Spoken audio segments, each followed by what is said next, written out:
مسلمانوں نے ہندوؤں جیسی تہبت باندھنی شروع کر دی اور انہیں کی طرح پگڑیاں پہننے لگ گئے. اور جب میں نے پتہ کیا بعض مسلمان لیڈروں سے اس بات پہ گفتگو کی تو انہوں نے کہا ہمارا بھی فائدہ ہے ان کا بھی فائدہ ہے. وہ پسند کرتے ہیں اس بات کو کیونکہ ہم ان جیسے ہو جائیں تو وہ سمجھتے ہیں کہ ہمیں پھر اس پہ کوئی اعتراض نہیں رہتا, ہمارا معاشرہ ایک ہو جائے گا اور ہمیں فوائد ہیں. یہ جو راہ چلتے لوگ چھرا گھونپ دیتے ہیں وہ تو نہیں کوئی گھونپے گا پھر. تو ہندوستان نے بھی اپنے مذہب کے برخلاف عقل والی قوموں سے عقل سیکھی اور اپنے پیچھے چلانے کے لیے وہی رخ سکھائے ان کو جو رخ ان کے اپنے تھے تاکہ ذہنی طور پر یہ ہمارے تابع ہو جائیں. لیکن ہم سے جو یہ کہا جا رہا ہے کہ تم ہماری نقالی نہ کرو, اس سے ہمیں تکلیف پہنچتی ہے, بہت دکھ ہوتا ہے. یہ ایک عجیب واقعہ ہے جس کے اندر کوئی بھی عقل کا پہلو مضمر نہیں, نہ ظاہر ہے نہ باطن, عقل سے کوئی دور کا بھی اس بات کو تعلق نہیں. اس لیے اس کے مختلف پہلو میں آج آپ کے سامنے کھول کر بیان کرنا چاہتا ہوں, کیونکہ عام طور پر جب کوئی غیر احمدی مسلمان احمدیوں کو کہتا ہے کہ تمہارا کیا حق ہے, ہمارے جیسے کیوں بنتے ہو, چھوڑ دو بننا, کیا فرق پڑتا ہے, تمہارا مذہب اور ہے, تمہیں ہم نے غیر مسلم کہہ دیا ہے. تو عام بیچارے جو سادہ لو احمدی ہیں ان کو پوری طرح جواب بن نہیں پڑتا کہ کیا کہیں. دل تو گواہی دیتا ہے کہ بالکل لغو بات کر رہا ہے, لیکن مجلس میں دوسروں کو سمجھانے کی خاطر کھل کر کیا تجزیہ ہونا چاہیے اس کا, کیا اس پر تبصرہ ہونا چاہیے, ان باتوں سے بعض احمدی بے بہرے ہیں. اس لیے تفصیلی تربیت کی خاطر مجھے یہ چیزیں باری باری اختیار لینی پڑ رہی ہیں. منی موضوع کے طور پر ان کو میں چن رہا ہوں باری باری. سب سے پہلی بات تو یہ ہے کہ اگر کسی مذہب کا بھی پیٹنٹ ہو سکتا ہو اور وہ مذہب والے یہ پسند نہ کریں کہ دوسرے اسے اختیار کریں تو ان کو پیٹنٹ کروانی چاہیے. مذہب ساری دنیا میں پیٹنٹ کا ایک رواج ہے, اس کو اخذ کریں اور اپنے اپنے مذاہب پیٹنٹ کروائیں کہ جو شخص بھی اس مذہب کی نقل کرے گا اس کے اوپر یہ سزا یا یہ جرمانہ ہوگا اس کو. تو مذہب کے قانون کے تابع تو کوئی سزا مل نہیں سکتی مذہب کی نقالی کی, اس لیے دنیا کی قانون کی روح سے ہو سکتی ہے سزا, جیسا کہ پیٹنٹ کی ہو جایا کرتی ہے. تو اگر دنیا میں یہ ممکن ہو تو وہ ایسا کر سکتے ہیں, لیکن سب سے بڑی بات یہ ہے کہ ہم ان کی نقالی کرتے نہیں ہیں بلکہ ان کی نقالی سے ہمیں کراہت آتی ہے. جھوٹ بول رہے ہیں کہ ہماری نقالی کرتے ہو. ہم ان کی نقالی کیسے کر سکتے ہیں؟ نہ تو ہم ان کی طرح اذان سے پہلے گانے گاتے ہیں, نہ اذان کے بعد وہ پڑھتے رہتے ہیں کچھ اور گھنٹہ گھنٹہ لوگوں کو تکلیف پہنچاتے ہیں, ان کے گھروں کے آرام میں مخل ہوتے ہیں, بیماروں کو تکلیف پہنچاتے ہیں, بجائے اس کے کہ حضرت صلی اللہ علیہ وآلہ وسلم کی اذان پر عمل کیا جائے, آپ کی سنت پر عمل کیا جائے. آج کل جو اذانیں دی جا رہی ہیں ان کے تو رنگ ہی بالکل مختلف ہیں. صبح بعض دفعہ اذان سے پہلے آدھا گھنٹہ ہمارے ربوہ میں تو مولوی صاحب خاص طور پر تنگ کرنے کی خاطر بعض دفعہ کئی گھنٹے پہلے گانے گایا کرتے تھے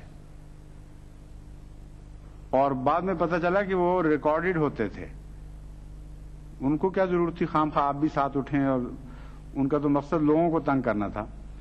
اس لیے وہ ٹیپ ریکارڈر میں پنجابی کے گانے بھر لیتے تھے اذان سے پہلے, اور پھر اذان کے بعد ایک اور گانوں کا سلسلہ یا گالیوں کا سلسلہ شروع ہو جاتا تھا. تو آپ کی نقالی کریں تو ہم تو ایسی اذانیں دیں. پھر ہم تو حضرت اقدس محمد مصطفیٰ صلی اللہ علیہ وآلہ وسلم کی نقالی کرتے ہیں. آپ کی تو نقالی سے ہماری طبیعت متنفر ہے, کراہتی ہے, کیونکہ ایسی ادائیں آپ نے اختیار کر لی ہیں جن کا ہمارے آقا و مولا حضرت اقدس محمد مصطفیٰ صلی اللہ علیہ وسلم سے کوئی بھی تعلق نہیں تھا. ہمارے ہاں بھی شادیاں ہوتی ہیں, ہمارے ہاں بھی لوگ فوت ہوتے ہیں, ہم کب آپ کی نقالی کرتے ہیں؟ کبھی بھی نہیں کی. سادگی سے شادیاں ہوتی ہیں, نہ بینڈ باجے, نہ ڈھول ڈھمکے, نہ اسراف, نہ دکھاوے, نہ نمائشیں, نہ نیوندرے ڈالنا. کون سی ادا ہم نے آپ کی سیکھی ہے جس سے آپ کو تکلیف ہو رہی ہے؟ ہمارے ہاں بھی لوگ مرتے ہیں, نہ ہم کھانے تقسیم کرتے ہیں، نہ 11ویں نہ 40ویں، جو رسمیں ہیں آپ کی ہم نے تو کبھی بھی نہیں اختیار کی. اس لیے یہ بالکل جھوٹا الزام ہے کہ ہم آپ جیسا بننا چاہتے ہیں. آپ تو ہم سے ناراض ہوتے ہیں کہ ہم سے ایسا کیوں نہیں بنتے. بھول گئے ہیں اس بات کو. عجیب طبیعت ہے آپ کی، جس طرح چاہیں موڑ لیں اپنے آپ کو. کل تک تو یہ الزام دیا کرتے تھے کہ ہماری طرح کیوں نہیں کرتے تم، ہاتھ کیوں نہیں اٹھاتے نماز کے فوراً بعد، 40ویں کیوں نہیں مناتے، 11ویں کیوں نہیں مناتے، فلاں شیرینی کیوں تقسیم نہیں کرتے، قوالیاں کیوں نہیں کرتے.